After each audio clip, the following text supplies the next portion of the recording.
Que a sublime paz esteja nos envolvendo neste salão e em todos os momentos de nossas vidas. Estejamos atentos aos ensinamentos que receberemos hoje, colocando os nossos pensamentos à disposição do amor, do carinho, do entendimento, do crescimento moral e espiritual. Nunca esqueçamos que temos um amparo divino que nos cerca, nos abençoando com paz, com harmonia, só desejando o nosso bem e torcendo para que todos nós sejamos felizes. Que a luz do amor do Mestre Jesus, dos nossos amigos espirituais e de Deus, nosso Pai, continue presente, iluminando e protegendo a todos nós, ao nosso palestrante Antônio Carlos e todos os trabalhadores que estarão presentes nas atividades de hoje. Assim seja. Sejam todos bem-vindos.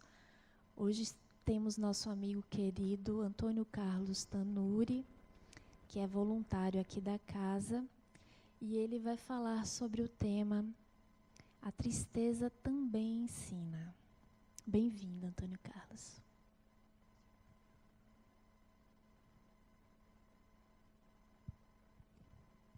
Minhas amigas, meus amigos, boa noite. Alguns de vocês questionam sobre a palestra. Talvez preferisse que fosse mais interessante ir direto para o salão para tomar o passe e, consequentemente, ir embora para casa. A palestra em si tem uma finalidade e é bom que vocês percebam isso. Um atleta, quando está se preparando para uma grande disputa, ele treina incessantemente durante todo aquele período anterior à data. Mas na véspera, geralmente, ele descansa, porque ele recupera energias para o dia do combate. Enquanto nós estamos aqui na palestra, aguardando um tempo para iniciar o trabalho de cura, vocês estão se desligando dos problemas do dia. Chegaram até aqui cansados, escarreirados, com a mente cheia de problemas. Quando você senta, percebe que a calma começa a lhe dominar e você começa a limpar a mente. Se despreocupar de tudo que no momento lhe perturba, principalmente por uma razão, porque nada vai ser resolvido enquanto você estiver aqui. A equipe espiritual também aproveita para limpar de você as energias negativas e lhe predispor para poder fazer o trabalho da cura. Então é importante. Além disso, embora eu reconheça que às vezes a gente é até um pouco chato, mas a palestra pode e deve deixar na mente de cada um de vocês, ou até no coração, uma mensagem. Eu sempre tenho defendido, pela maneira como eu vejo, como eu entendo, que nós somos seres espirituais. Precisamos cuidar do espírito. Somos tomados pelas obrigações do dia, pela educação e pelos métodos que a sociedade nos impõe a pensar muito no corpo, no sucesso, nos bens materiais, e esquecemos o principal: nós somos espíritos, e o espírito também tem fome. O espírito precisa ser alimentado, e você alimenta o espírito através dos seus bons pensamentos, através das suas atitudes, do seu comportamento, quando você procura ser honesto, justo, bondoso. É nisso que o espírito se alimenta. Então não esqueçamos, não somente agora, mas durante todos os dias da nossa vida, somos espíritos. E precisamos, sendo nessa condição, vivenciar a presença de Deus em nossa vida. Se o dia está lindo, como foi o dia de hoje, Deus está presente. Se o dia está chuvoso e em tempestade, o mesmo Deus está presente. Se você está contente, Deus está com você. Se você está com problemas, Deus está com você. Não tomem o lugar de Deus. Olha que é uma colocação muito simples. Não tome o lugar de Deus. É Deus quem comanda. E por hábito nosso de querer impor a nossa vontade, nós sempre, diria que quase sempre, nós estamos ensinando a Deus como é que devem ser feitas as coisas. Porque, olha, meu Deus, eu tenho aquele problema, aquela pedra no meu sapato, e aquilo está me doendo, e tem que ser feito dessa maneira aqui, que eu vou lhe mostrar como é. Nós esquecemos, embora rezemos muitos Pai Nossos, dizer assim: meu Deus, eu tenho uma pedra no meu sapato, eu gostaria que você aliviasse a minha dor, mas seja feita a vossa vontade.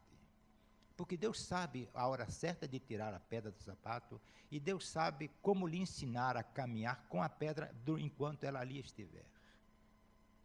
Ele é o comandante de tudo que nós podemos imaginar. No meu livro de cabeceira diz assim: eu sou o criador das circunstâncias da sua vida. E não é para menos, não. Quem cria todas as circunstâncias da nossa vida é o nosso Criador. Ele diz assim também: eu determino o tempo de cada evento. E nas nossas preces a gente diz: meu Deus, eu estou cansado, não aguento mais, acabe com isso. Calma, Ele é quem sabe o tempo certo. Ele é quem sabe, e Ele está pedindo a você, através disso, que você seja humilde e tenha aceitação pelo que você está passando. Tenha aceitação pelo comportamento das pessoas que estão ao seu redor, pelos acontecimentos do dia, que nem sempre são do seu agrado. Ou seja, meus irmãos, nós temos que nos colocar na nossa posição. Quando uma pessoa diz para outra: ponha-se no seu lugar. E Jesus está dizendo isso para nós a todo momento, mas educadamente e amorosamente. Sabe qual é o seu lugar, minha irmã, meu irmão? Sabe qual é o meu lugar? É o lugar de sermos filhos de Deus, de reconhecermos que temos um Pai e que Ele é quem comanda. A palestra de hoje, o título da palestra é A Tristeza Também Ensina. Eu não consegui descobrir nenhum ensinamento. Não posso também contrariar quem assim determinou o título da palestra. Eu sei que tristeza contagia. E é interessante notar que quando as pessoas estão tristes, você procura descobrir a razão e às vezes não descobrem. Você tem tudo, por que está triste? Não lhe falta nada. Quando a pessoa está triste é porque o espírito está triste. E quando você está triste, você se sente solitária.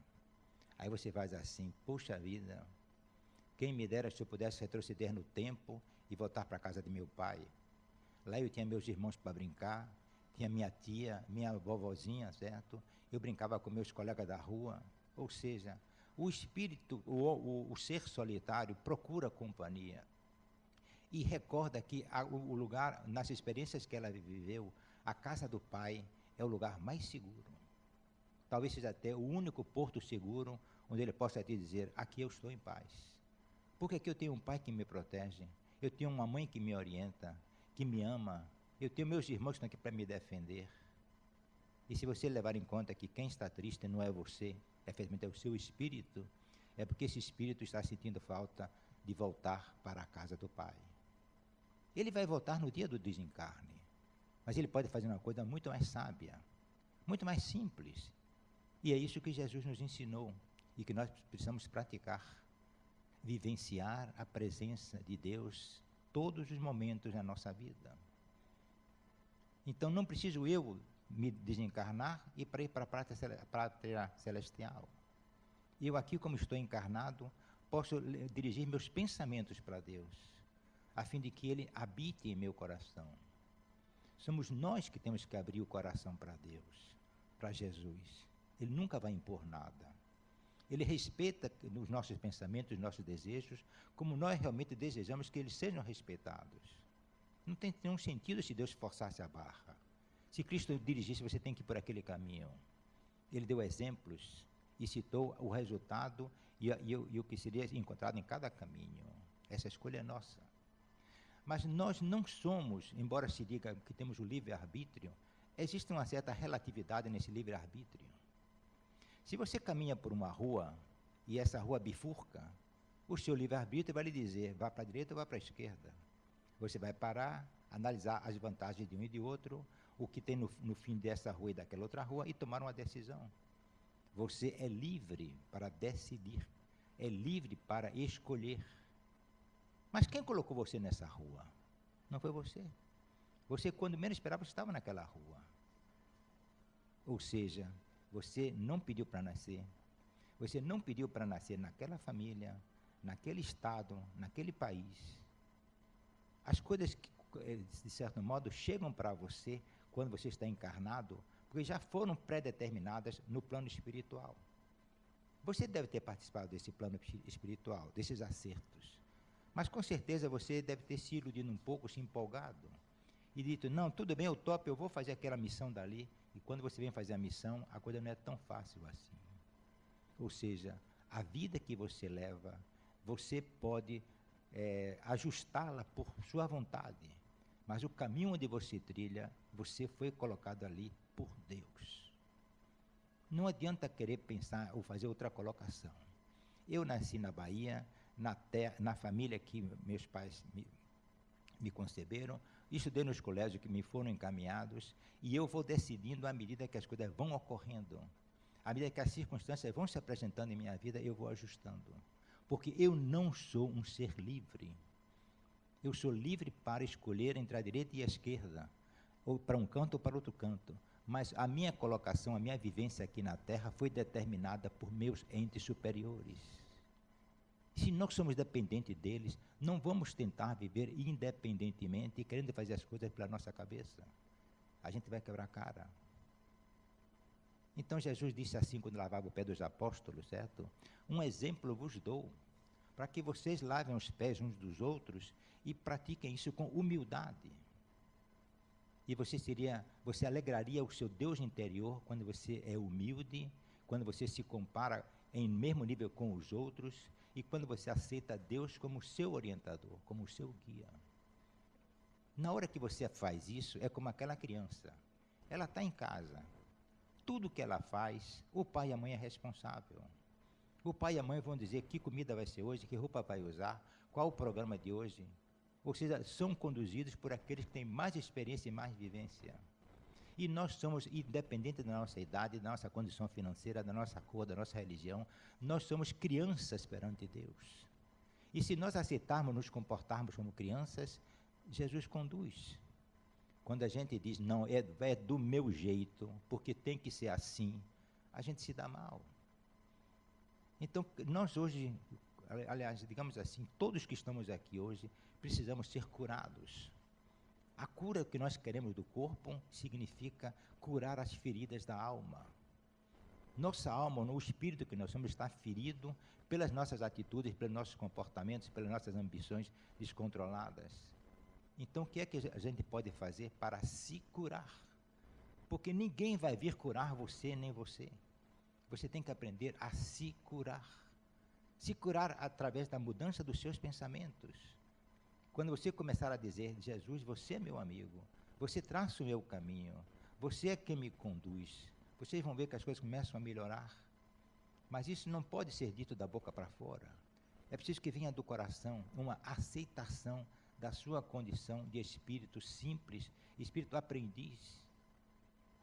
Jesus dizia assim, e vocês vejam quantos ensinamentos nos poucos anos de vida que Jesus levou publicamente, certo? Que deixou para nós. Muitos me honram com a boca, mas longe de mim estão seus corações.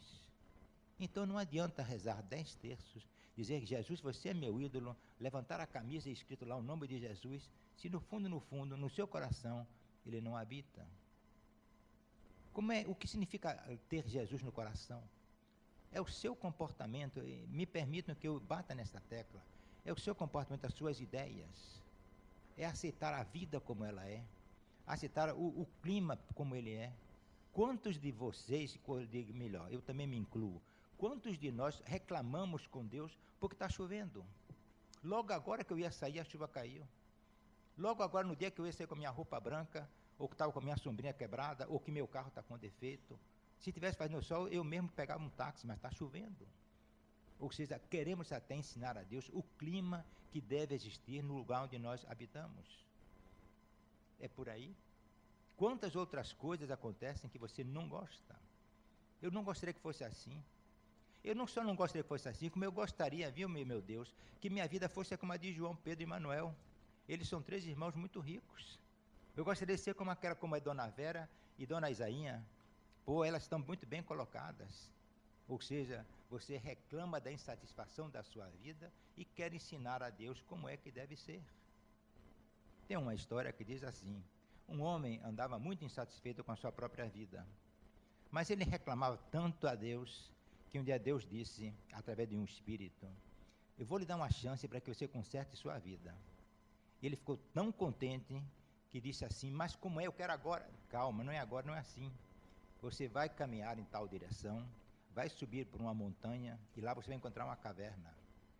Quando você encontrar nessa caverna, tem um soldado ali na porta que vai lhe orientar o que você vai fazer.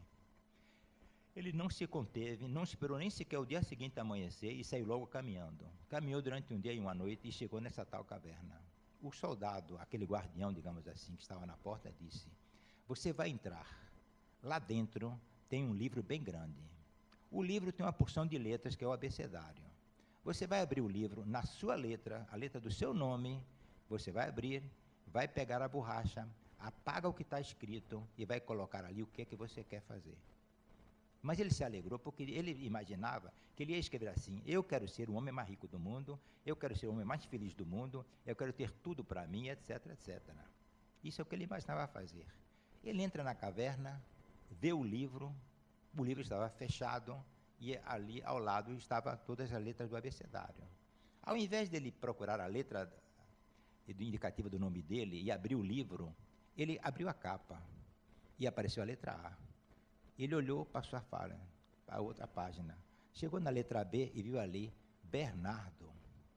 Bernardo é o vizinho que morava lá na rua onde eu morava 2 anos atrás. Aquele cara, uma vez, me deu um prejuízo enorme, porque o carro dele bateu no meu muro. Ele pegou a borracha, apagou tudo de Bernardo e disse: eu quero que Bernardo seja infeliz. Passou outra página, encontrou o M de Maria. Maria, aquela namorada que eu gostava tanto, ela não gostava de mim, certo? E Maria estava se dando bem. Ele pegou a borracha, apagou, certo? E botou lá que Maria tinha uma vida infeliz. Acontece que ele não esqueceu que o guardião tinha dito: você tem um tempo muito curto para fazer isso, seja rápido. E ele então passou a folha, encontrou o nome R. E ali tinha um tal Ricardo. Ricardo, será que não tem um Ricardo que eu preciso descontar em cima dele, não? Ele não conseguiu achar o nome de ninguém com o nome de Ricardo. Passou, chegou na outra letra S, seu Silva do açougue, aquele cara que nunca acerta a conta comigo no fim do mês, certo? E aí meteu-lhe as notícias ruins para a vida de Silva. De repente, aí apaga a luz, fica tudo escuro, uma zoada muito grande, ele fica desesperado e sai correndo. Saiu da caverna. O guardião disse: seu tempo acabou. Ele não teve tempo de olhar para si, de cuidar de si. Teve tempo de procurar judiar com a vida dos outros. Me desculpem, mas nós fazemos isso muitas vezes, não é não? E depois não dormimos, assim: poxa, estou com insônia, estou me sentindo mal. Mas no fundo, você está com raiva, você está angustiado. Você não está cumprindo aquilo que Jesus lhe ensinou. Seja humilde de coração. Procure amar e perdoar. Existia no coração desse sujeito, dessa história, vingança, raiva. Por isso ele era infeliz. Se ele resolvesse perdoar, resolvesse viver em paz com a sua família e com os outros, certamente a vida dele melhorava. Mas não, estava preso àquela ambição, àquelas raízes animais que nós temos e que nem sempre são controladas. A tristeza ensina assim. Você pode estar triste, abalado, desgostoso, mas Deus não está. Ele está feliz ao seu lado. E vai esperar uma encarnação, 2, 3, 10, 20, 1000, até que você acorde e convide Ele para viver em seu coração. Quando você tiver, então, essa intimidade com Deus, você vai ver que as coisas melhoram. A sua vida se torna mais agradável. Eu posso até estar, às vezes, repetindo certas coisas, mas é no intuito de poder tocar o coração de vocês.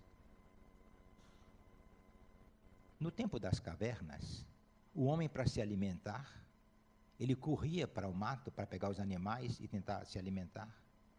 Hoje, ele pode simplesmente ir no supermercado e comprar o que quiser.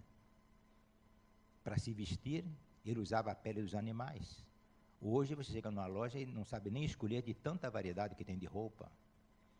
A saúde era a mais precária possível. Hoje em dia você tem remédios e soluções e processos que mantêm a sua saúde em dia.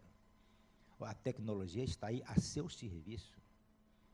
Mas a tecnologia, em princípio, ela só faz lhe dar conforto, rapidez, versatilidade, lucro e etc, etc.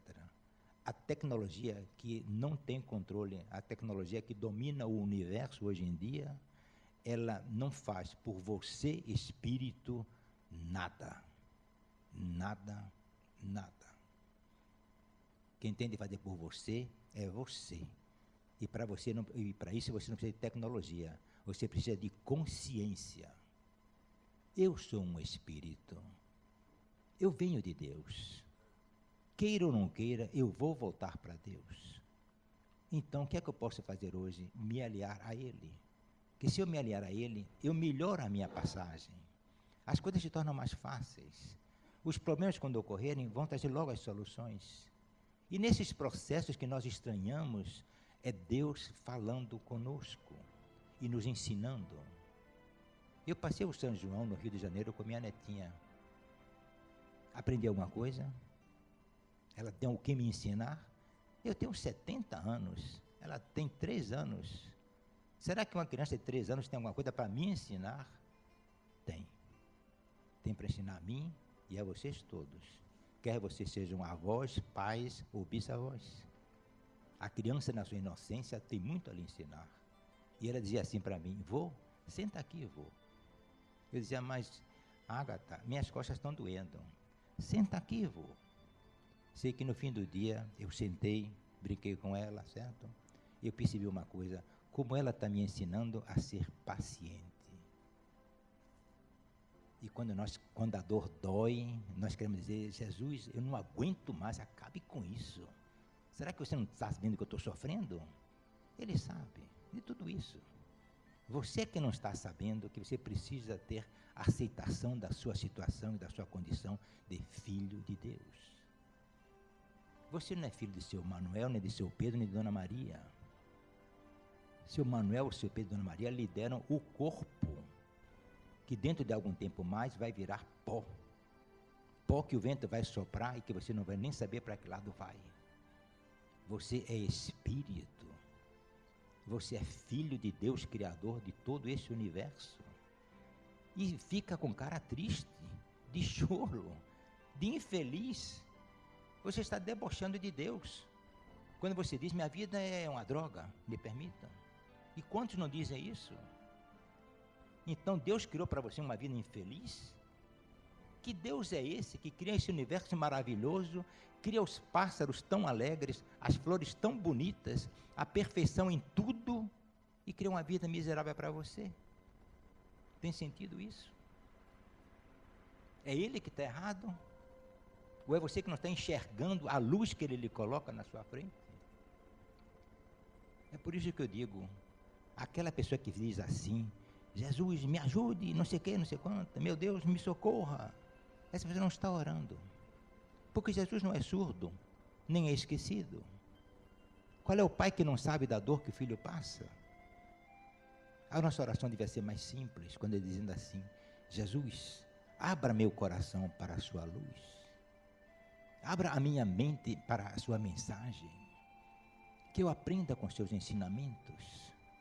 Quando você tomar essa posição de filho de Deus, filho aprendiz de Deus, e praticar os seus ensinamentos, você não vai precisar mais vir aqui no Centro Espírita, porque você vai você vai distribuir saúde, alegria e paz. Você traça a sua agenda e faz assim: 8 horas eu vou no médico, no consultório que eu tenho que fazer atendido, e 10 horas eu chego no meu escritório, meio-dia eu vou almoçar com o João. Você, quando dá 8 horas, começou a chover. Você não controla o tempo. Já começa a desorganizar a sua agenda. 10 horas você tem uma reunião com Pedro. Você não se preparou para a reunião com Pedro, com os assuntos que ia tratar. Então você começa a ver que sua agenda não funcionou. O seu dia não foi produtivo. Porque você quis fazer as coisas do seu jeito, quando você não controla nada. Você programa a sua vida na expectativa do melhor. Mas você não controla a sua saúde. Você não controla seus ganhos, suas perdas. Você não controla se vai ter sucesso ou insucesso, se você vai passar ou não no vestibular, se você vai ter condição para pagar sua prestação. Tudo para nós é um risco. E você se apega em quê? Na sua autoconfiança. Mas você é um funcionário. Você tem um emprego. Daqui a pouco você não sabe se você vai ficar no emprego ou se vai sair. E você começa a ficar inseguro. Começa a ficar nervoso. Começa a brigar em casa. Sabe por quê?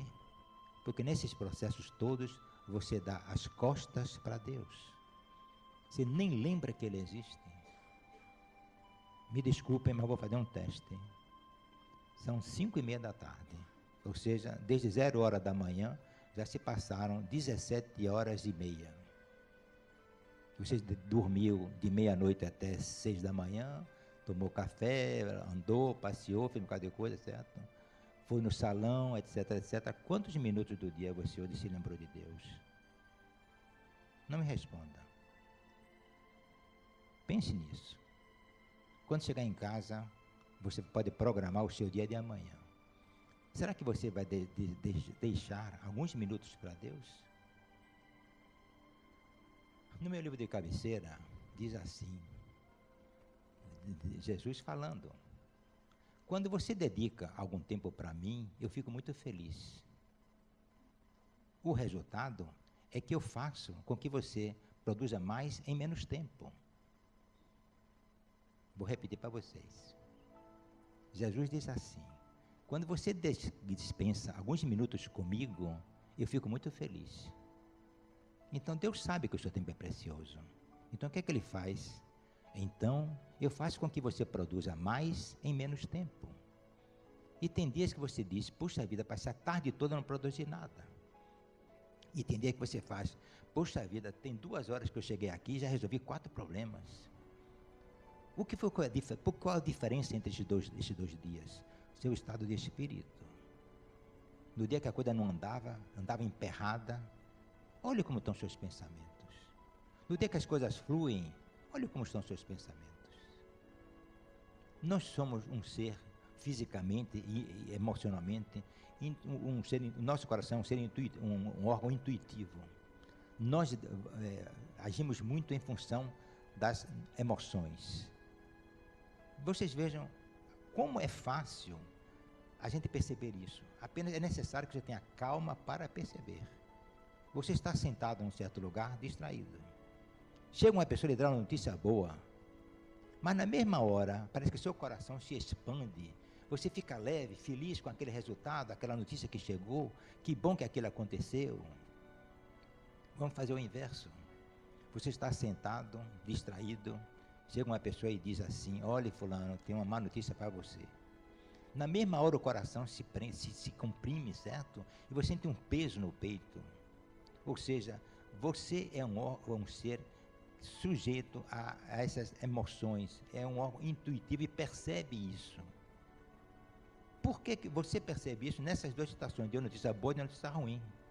Mas quando você está no seu silêncio, que você lembra de uma pessoa de que você não gosta, ocorre a mesma coisa. E se você lembrar de uma pessoa que você gosta, ocorre a mesma coisa. Seu coração se expande ou seu coração se comprime. Faça uma experiência. Tire no seu dia 5 minutos, não mais do que 5 minutos. Se quem puder tirar 10, tire 10 minutos. Se recolha no seu canto. Esqueça todos os problemas que você tem pela frente e comece a pensar em Deus. Deus é o meu Pai. Ele me conduz. Eu sou um aprendiz. Tenho minhas fraquezas. Feliz eu sou nas minhas fraquezas, porque Ele vem a mim e me preenche. Procure fazer isso e você percebe como o seu dia vai ser um dia melhor. Porque você está vivendo naquele dia os ensinamentos do Mestre. No outro dia, procure fazer isso durante 10 minutos. Até que um dia você vai aprender a fazer isso o dia inteiro, independente da atividade que você estiver fazendo. Vou contar a vocês um caso pequenininho, simples, que aconteceu comigo, mas de certo modo toca com o que eu estou dizendo. Eu me habituei a pensar em Deus o dia inteiro. É como se eu estivesse apaixonada por Deus. Quando a gente está apaixonado naquela idade de seus 15, 20 anos, 22 anos, certo? Mulher ou homem, certo? A gente pensa no amado, na amada, o dia inteiro. Embora vá para o trabalho, estude, faça tudo, aquilo não sai da cabeça. Ele me convidou para amanhã jantar. Você já está pensando em ir no salão se arrumar, já está pensando em comprar uma calça nova, o homem está pensando em ajeitar o cabelo, porque aquilo envolve a gente. Nós somos seres, basicamente, vivemos de amor. Sábado passado, eu queria fazer um depósito bancário. Entrei num banco e as 10 máquinas, todas elas estavam com depósito disponível. Queira ou não queira, precisa sair do banco chateado. Eu fui em outra agência do banco e ocorreu a mesmíssima coisa. 10 máquinas, todas com depósito indisponível. Eu não sei se é fim de semana, que o banco não quer que fique, você faz um depósito, eu sei que não tem envelope e a máquina fica indisponível. Fui numa terceira agência, tinha 12 máquinas. 10 primeiras, nenhuma tinha. Na 11ª estava funcionando. Eu fiz o depósito. Mas parece que eu não sei se eu estava com raiva, porque eu também sou humano como vocês, certo? Que se eu puxei o comprovante, vi que o depósito estava feito e me mandei. Fui almoçar. Uma questão de umas 2 horas depois, já com a minha pança bem cheinha, era dia de sábado, tranquilão, certo? Eu pedi a moça que trouxesse a conta. Quando ela trouxe, eu dei o cartão de crédito. Ela disse, nós não aceitamos cartão de crédito. Eu disse, como? Nós não aceitamos, está ali bem avisado. Eu já tinha percebido isso, mas na hora me descuidei, certo? Disse, tem nada não, eu vou pegar o outro cartão de débito. Quando eu peguei na carteira, cadê meu cartão? Mas aquilo bateu assim, pau, esqueci na máquina. Felizmente, que não é fácil, eu tinha dinheiro, paguei a conta em dinheiro. E corri para o banco. Para quê? Não adianta, porque o cartão já sumiu na altura dessa. Mas digo, eu vou lá, não custa nada, certo? Então eu me dirigi ao banco. Enquanto eu me dirigia ao banco, eu dizia comigo mesmo, eu sou um ser aprendiz. Deus me ensinou a ir no banco e fazer meu controle bancário e ter meu cartão de débito e de crédito e trabalhar tudo direitinho. Assim eu venho fazendo. Eu me esqueci hoje porque Deus permitiu que eu fosse um descuidado. Porque se Deus não permitiu que eu fosse um descuidado, eu não teria me esquecido do cartão no banco. Ó, o problema é dele. Se pegarem o cartão e clonarem, ele vai dar uma solução. Se alguém fizer uma compra com esse cartão, problema dele. Ele vai resolver. E me senti como quem disse, como um menino pequeno que diz assim, a bronca que der, meu pai resolve. Eu chutei a bola bateu na pilastra e bateu na vidraça. A intenção não era essa, mas aconteceu. Então, eu voltei para o banco pensando nisso. O que der, seja lá o que for, Deus vai resolver. A solução vai chegar. Andei mais um pouco e aquilo me bateu assim na cabeça. Se fosse você, Antônio Carlos, chegasse no banco e encontrasse um cartão na máquina, o que você faria? Mas na mesma hora, aquilo também a gente é rápido nessas horas. Eu pegava o cartão e quebrava, a fim de que outra pessoa mal intencionada não fizesse um uso indevido com o cartão. Mas se for um dia de sábado como hoje, sim, bom, eu podia até jogar embaixo da porta, ou então podia dar para o gerente do banco, que ele lá que tomasse as providências. E aqui a cabeça vai rodando. Entrei na agência, olhei para a máquina, nada. Olhei para o chão procurando um pedaço do cartão, nada. Meti a mão no bolso para tirar o celular, porque eu ia cancelar o cartão. Quando eu meti a mão no bolso, que eu girei assim o corpo, eu vejo o meu cartãozinho embaixo da porta. Uma porta de vidro, e ali estava o cartão. Então, alguém chegou e jogou ali o cartão, evitando que eu sofresse um dano maior. Só para vocês também não ficarem curiosos, eu fui em casa, peguei um arame, puxei o cartão por debaixo da porta, antes que alguém fosse mais sabido do que eu, certo? E tudo feito. Entrei, abusei o cartão, estava tudo ok, beleza. Mas por que eu contei isso? Porque no meu trajeto de volta, eu disse para mim, ele é o responsável. E isso não é uma infantilidade, não. Isso é madureza. Isso é responsabilidade. Porque eu não posso ser mais sabido ou mais inteligente daquilo que eu não tenho experiência, que ninguém me ensinou. Eu nasci pequenininho, sem saber de nada. Aprendi umas coisas. Eu só não aprendi que toda vez que eu estou no banco, eu tenho que trazer o cartão de volta, porque se tivesse aprendido, não teria feito. Nós precisamos aprender a ser crianças dependentes de Deus, porque Ele é quem conduz. Eu sou o bom pastor. Eu conheço as minhas ovelhas e as minhas ovelhas me conhecem. Nessa hora, eu estou fazendo, com outras palavras, fazendo essa oração. Eu sou uma ovelha, Jesus é o meu pastor. Ele cuida de mim. Porque nas outras horas em que eu posso fazer as boas coisas e as boas ações, eu faço em nome dele. Eu estou aqui agora palestrando com vocês, poder estar no cinema, na praia, ou tomando meu chopp de fim de semana. Eu estou contribuindo com a obra de Jesus. Então ele fica me devendo. A conta é essa mesmo. Ele não vai me pagar em dinheiro, mas ele vai me pagar com proteção. Muito ao contrário, ele não vai me pagar porque não é questão de pagamento. Ele me oferece a proteção porque sabe que eu tenho feito uma coisa boa para ele. E todos nós aqui podemos fazer o bem o dia inteiro, a toda hora. Até que você passe num lugar, como aconteceu outro dia, eu vi uma moto no chão batida e a pessoa estirada. Eu não posso fazer nada. Posso sim. Eu fiz uma prece para que Deus cuidasse dele. Só isso. E fui-me embora. Então fiz a minha parte. As energias positivas constroem e curam. Então, se você tem na sua mente aquele desejo de que tudo caminhe como Deus quer, na justiça e na paz, você vai conseguir isso, mesmo que você não consiga enxergar. Mesmo que a solução e a clareza daquilo chegue 10 anos depois. Teve um problema na televisão outro dia, que eu vi por descuido, porque eu não costumo assistir televisão, porque não vejo nada de proveitoso na nossa televisão comercial. Mas uma pessoa uma empresa tomou o terreno de uma pessoa. A pessoa entrou na justiça e conseguiu ganhar 20 anos depois. 20 anos depois. Então, não é do jeito que nós queremos. Eu tenho um caso desse em minha vida, certo? Vou contar rapidamente, certo? Nesse aspecto, fiz uma obra, tinha um contrato, concluí a obra, e quando terminou a obra, o dono da obra disse para mim, não lhe devo nada. Como naquela ocasião, eu ainda não tinha os cabelos brancos de hoje, entrei na justiça, consegui recuperar meu dinheiro, não 100%, consegui, digamos assim, 90%. O advogado, que era um senhor já de idade, disse para mim, Antônio, vamos buscar esse 10%. Digo, não, doutor, eu já estou satisfeito. Vamos buscar esse 10%. Então ele disse, procura um terreno dessa empresa para a gente penhorar. Eu não achei. Mas no fim, ele insistiu tanto comigo, porque possivelmente também ele queria ganhar a parte dos honorários dele compensatórios. Eu achei um terreno em outro município. Dei para ele os dados. Ele foi no juiz e o juiz disse, eu não posso penhorar esse imóvel por causa disso, disso e disso. Ele disse para mim, Antônio, vamos nós dois lá, porque tem que penhorar. Não é, essa mulher está criando problema, vamos nos dois lá. A resposta daquela juíza foi a mesma coisa. Eu não vou penhorar por tal razão. E essa senhora era muito amiga do advogado. Tudo bem, ficou por aí mesmo.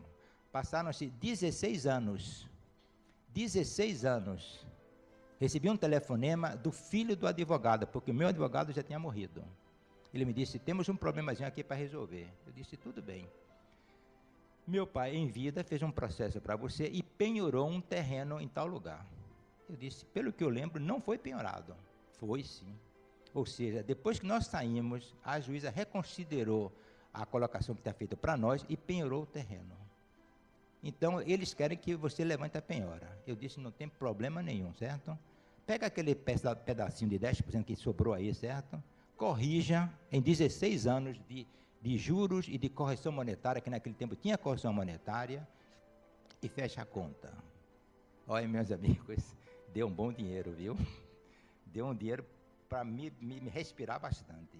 Mas ocorreu isso 16 anos depois, sem que eu imaginasse que aquilo poderia ser. E chegou numa ocasião em que eu muito precisava, porque estava me reerguendo financeiramente. Quem fez isso? Como diz nosso amigo Roberto Carlos, foi a mão de Deus. A mão de Deus está em tudo. Na saúde, na paz, no entendimento, nas flores, nessa casa, na lâmpada, na roupa, nas emoções, no que os nossos parentes fazem conosco e que a gente faz com nossos parentes, no que nós comemos, no ar que respiramos. Deus está em todos os lugares. Então vamos procurar ser mais simples, mais humildes, mais práticos e talvez até mais crianças. Quando Jesus disse assim, deixai vir a mim as criancinhas, ele não falava na idade de vida dessas crianças, falava no coração dessas crianças. Que o coração da criança é simples, é prático, é carinhoso, não tem maldade, não tem vingança, não tem injustiça, é puro. É um coração puro. E nós podemos ser responsáveis, adultos, seja médico, professor, engenheiro, lavador, varredor, o que for lá, podemos e devemos e precisamos ter um coração puro, para daí nós termos paz. E quem tem paz, tem saúde à beça. Quem tem paz, sorri até no sofrimento. Quem tem paz, até passando fome, continua alegre e em paz.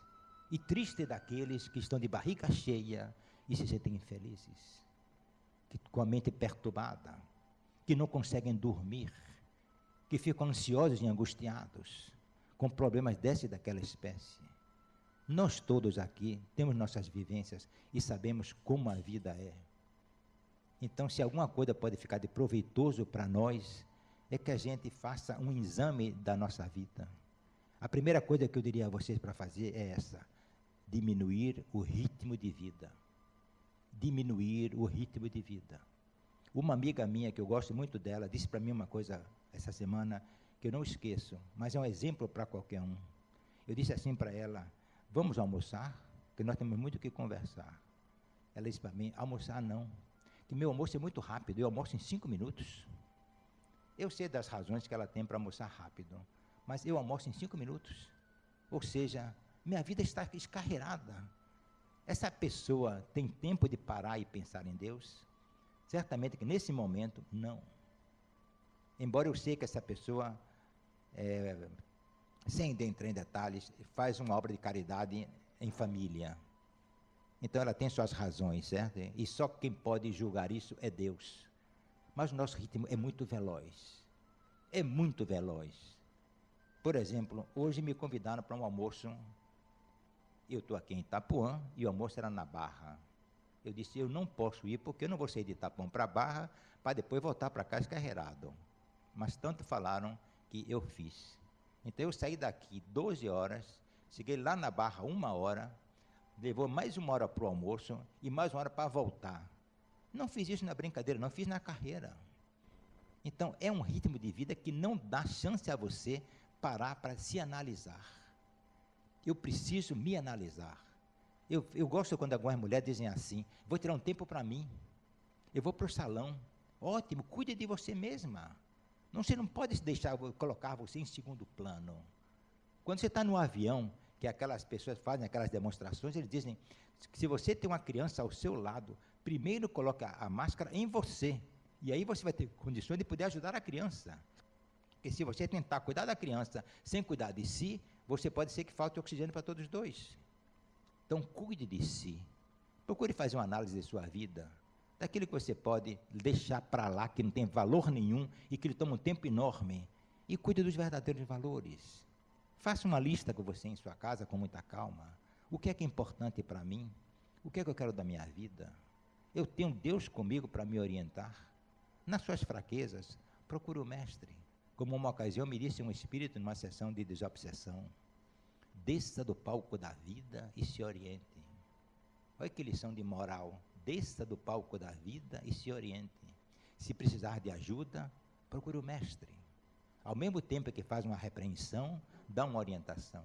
Você vai precisar de ajuda, procure o mestre. E por isso existe uma oração que diz assim: de bom grado me gloriarei em minhas fraquezas, porque assim Deus terá que colocar tudo em mim. Deus não gosta das pessoas autossuficientes, porque elas não precisam de Deus para nada.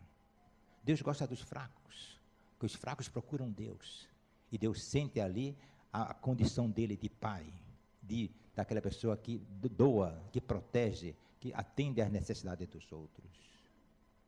Você foi criado, não esqueça isso, você e eu também, foi criado para depender de Deus. Você foi criado para depender de Deus. Não esqueçamos isso.